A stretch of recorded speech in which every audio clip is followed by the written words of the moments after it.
And so when I asked you how you feel about it, like what are some things that come to mind? I mean, is there anxiety? Are you happy? Because see, you weren't a PDA guy, so it's not like you were What's meeting that? me public display of affection. Oh yeah, I'm not that. So it's not like you were meeting me in the parking lot and like, ooh, give me a kiss here, and then we hold hands and walk to the elevator, and ooh, give me another kiss before we get on the elevator, and then we hold hands. You know, like they do in the movies. Yeah, in the movies. That's not you. That ain't me. Your wife be all about it. That ain't real life.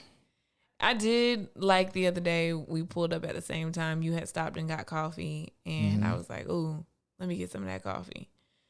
And But took that a was, sip of my coffee. and I took a sip of the coffee. Yeah, But I think it's gonna be different. But but we never came and went together, so it's like, right, which I think was perfect. We didn't need to do that. I don't think that's what you we don't think should it would have doing. been cute for us to be coming Yeah, in the cute, gate? but cute is not healthy. Cute doesn't mean healthy. Cute, Yeah, no, it would have been cute for us to come in the gate together and then hold hands through the parking lot. Alicia, don't play with me. Justin, and then we could have skipped. We didn't even have to take the elevator. We could have. We could take the stairs and hold hands all the way up. Oh Lord. And then when we got off on your floor, Thank you, Jesus, we ain't do that. and then when we got off on your floor, we would None of kiss. that. And then you would wait at the door. Perfect world. Follow me here. You would wait at the door until I got the one flight up to my stairs. And then I would lean over and I would blow a kiss to you. And you would catch it. And then we would both walk in the door together. What's the name of this movie? Ja. What? Ja. What is that? How you spell that? JAH. Oh my God.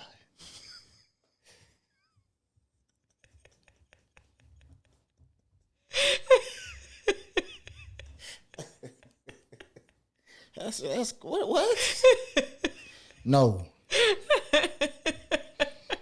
No. I got you. No, you didn't get nothing. You didn't get nothing. You weren't expecting No, that. I was but you know what though, in all seriousness though, I was very intentional about how we portrayed ourselves while at work. I don't think, not that it was wrong to do all of that or some like smaller version of that, because what you presented is unrealistic as heck. But I was intentional about the way I acted around you at work. We didn't need to do all of that public display of affection because people knew you were my wife. People knew I was your husband. You know what I'm saying? As long as you got that love and you got that affection at home, whether you feel like you didn't get it enough or not, you got it more at the house than you got it at the station.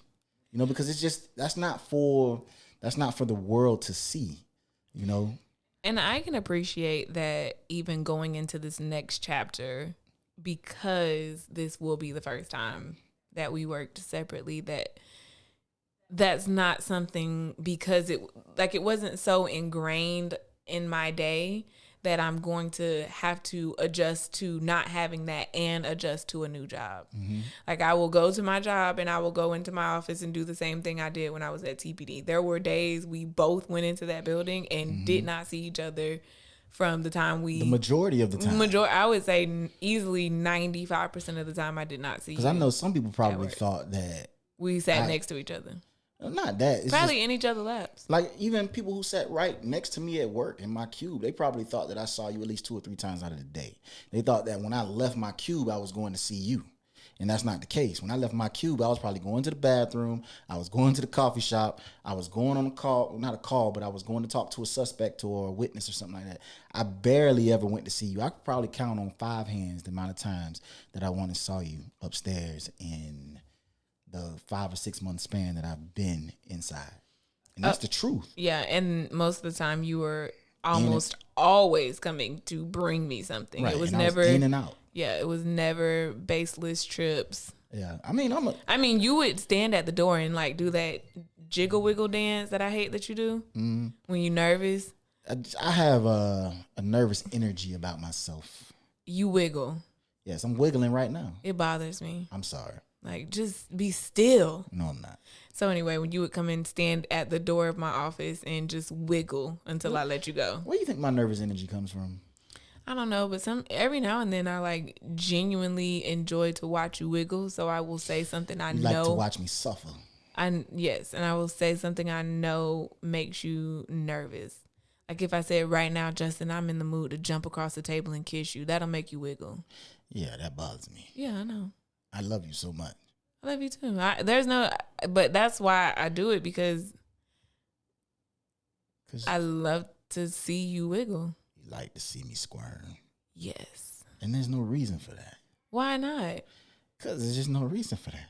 There's no reason for you to wiggle. I can't help the way God made me. Sometimes I can be like, I wish I was on camera. Sometimes I can say, Justin, what you think you want to eat for dinner?